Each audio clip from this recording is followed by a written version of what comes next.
Last night, balloons from Belarus flew into Poland once again. Their entry was recorded by the Polish military's radar systems.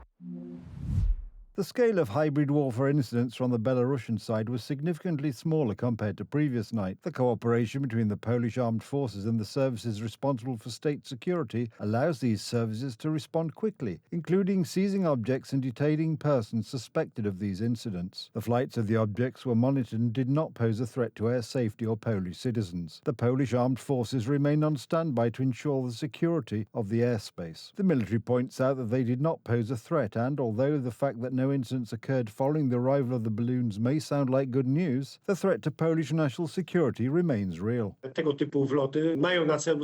purpose of such incursions is to test the readiness of our anti-aircraft and radio electronic systems, which should register these incursions, but they also aim to map the territory of the Republic of Poland, that is NATO territory, which is hostile to Russia, and to map points that are strategic from a military point of view. Polish General Dariusz Wronski says bluntly that this is the next stage of actions by Belarus and Russia. It is no longer a question of whether we respond, but how quickly in extreme conditions, at a temperature of -25, or whether the decision-making chain is broken in these extreme weather conditions.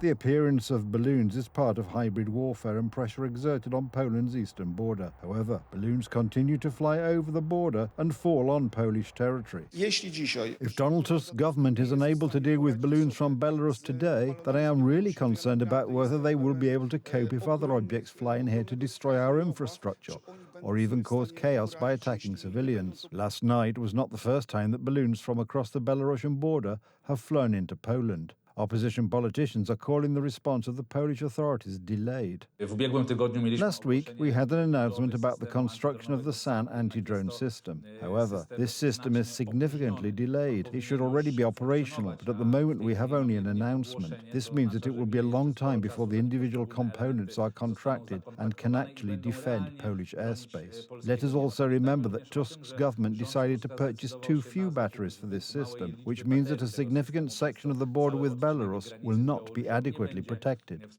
The balloons continue to fly into Poland, sending a clear signal to those most interested, Belarus and Russia. A signal has just been sent along the lines of "Herzlich willkommen" and "Come on in, there's no danger." Our decision-making process is so long that by the time we manage to work out some kind of response, serious objectives could have been achieved on Polish territory. Poland's sky is also part of the NATO Atlantic Alliance. I have been working with military strategists for over a dozen years, and I must say that the ingenuity of our strategists is certainly greater than that of our neighbors in Belarus or Russia, and I think that we are capable of preparing such forces that this message will be understood in Minsk or Moscow. But there should be political support for this, which there currently isn't. In December last year, following incidents involving balloons entering its territory, Lithuania declared a state of emergency, citing aviation safety and risks to the country. The Lithuanian government has declared that it may close the border with Belarus and even take military measures. A new batch of documents related to the Epstein case, released by the U.S. Department of Justice, includes 3 million pages of documents, 2,000 videos, and 180 photos. We know that Epstein collected powerful people the way others collect frequent flyer points, but the receipts are now in public, and some might wish they'd traveled less. The American left hoped that its closed documents from the Epstein case would contain scandalous information about U.S. President Donald Trump, but again, nothing of the sort happened. I didn't see it myself, but I was told by some very important people that not only does it absolve me, it's the opposite of what people were hoping, the radical left. Donald Trump's political opponents have been trying to link him to the Epstein scandal for years, but all they have proven is what everyone already knows, namely that the two men knew each other. This text is from 2009, in which the victim's lawyer calls Trump a hero, because it was Donald Trump who contacted the victim's lawyer and disclosed details after Epstein was expelled from his Mar-a-Lago estate. If it weren't for Donald Trump, if it weren't for the facts described in the book in 2009, the truth about this would not have come to light. What's more, Epstein was arrested during Trump's first term, and the details were revealed during his second term. Many names appear in the Epstein files, but that does not mean that they all have anything to do with his criminal activities, such as the exploitation of underage girls. This is the case with Elon Musk, who was invited by Epstein to his island without success. I had very little correspondence with Epstein and declined repeated invitations to go to his island or fly on his Lolita Express, but was well aware that some email correspondence with him could be misinterpreted and used by detractors to smear my name. I don't care about that, but what I do care about is that we at least attempt to prosecute those who committed serious crimes with Epstein, especially regarding heinous exploitation of underage girls. Among the big names appearing in the case files and attending Epstein's parties, including those on his famous island, are Bill Gates, Jeff Bezos, and former US President Bill Clinton.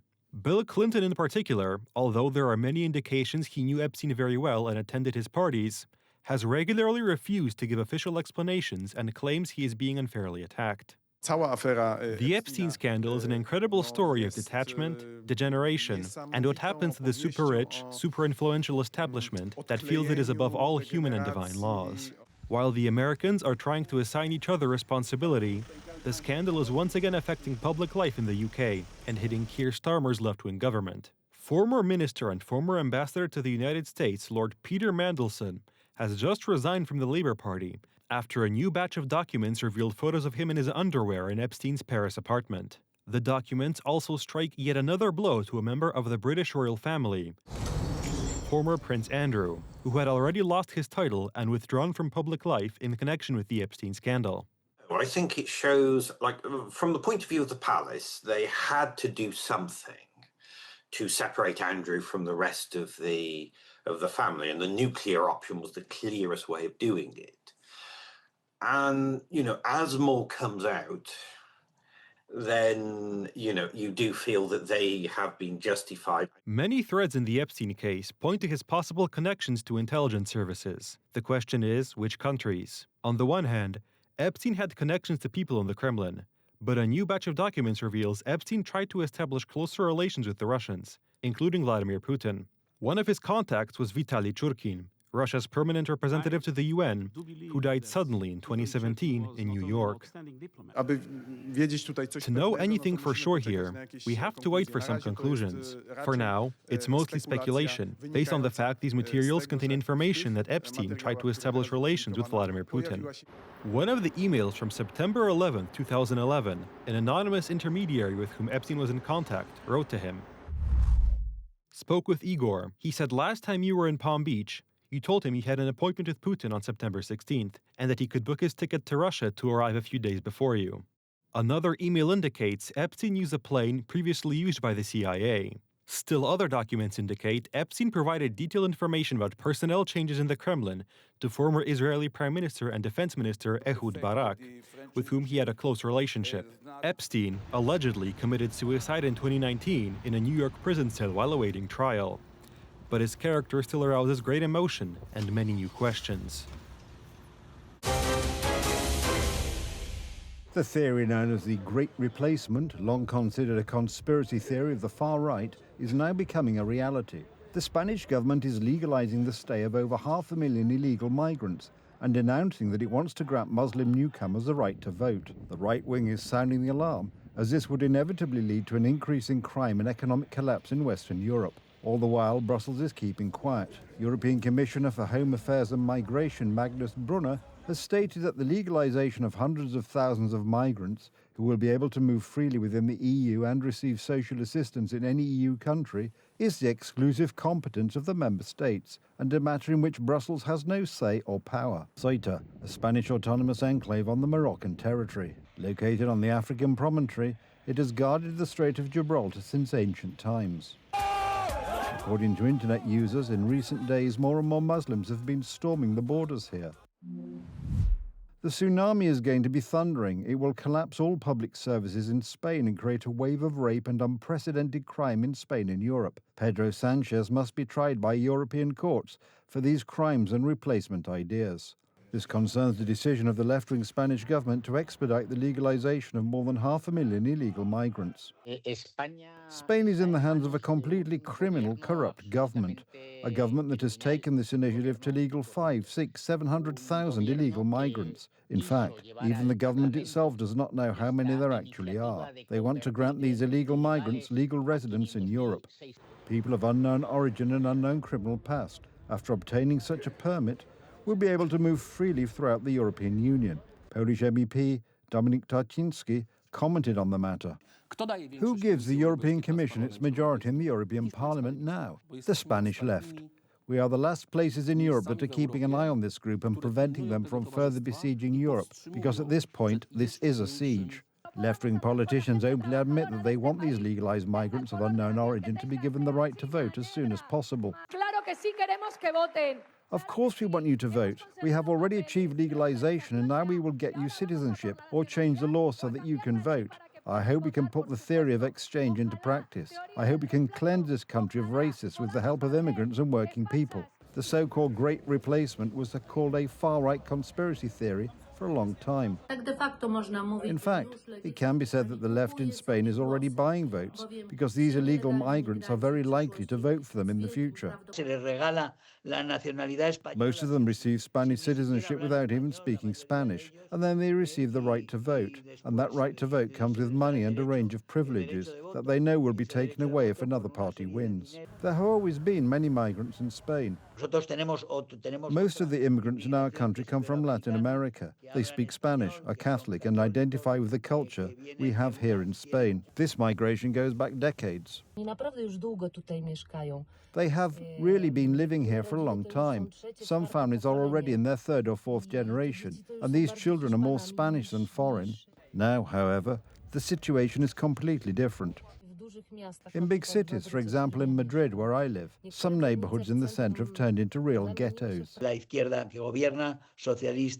This corrupt, criminal left-wing government, led by Pedro Sanchez, is promoting an invasion from Africa that is destroying our country. The social welfare system and housing are collapsing. The country cannot cope with such a number of people. For newcomers with an unknown criminal past, legalization of their stay in Spain opens the door wide to all of Europe. Not just freedom of movement, but also the right to residence, benefits and healthcare, even in a country like Poland. And that's the way Europe works. Brussels sees no problem in legalizing hundreds of thousands of illegal migrants who arrived in the EU without any documents. The Spanish part and the regularization of migrants, of illegal migrants, I mean, we are, of course, aware of the new law, which has been decided in Spain.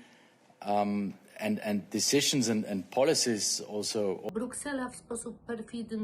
Brussels is washing its hands of this, saying that it is an internal decision of the member state. So it is an internal decision of a member state to legalize such a large number of illegal migrants, yet Brussels imposes migrant quotas on member states according to the Migration Pact. Because even though it was the Brussels elites, straight from Berlin, who brought the migration crisis upon Europe, it is the member states individually that now have to deal with the problem. And we are already hearing that in many countries, Spain being one example, there are quite a few politicians who would like to legalize these foreigners and newcomers who currently have no right of residence and even grant them citizenship. Among the leaders of such a solution in Poland is Krzysztof Śmiszek, MEP for the New Left.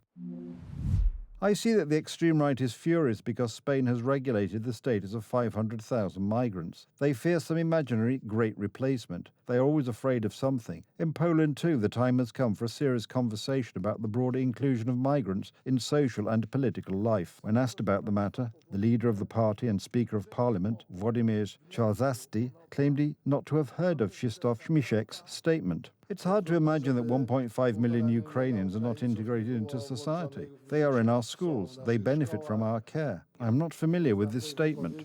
That's how vastly unpopular policies get smuggled into public debate. Those who want to implement them need to wash their hands of any association with these policies.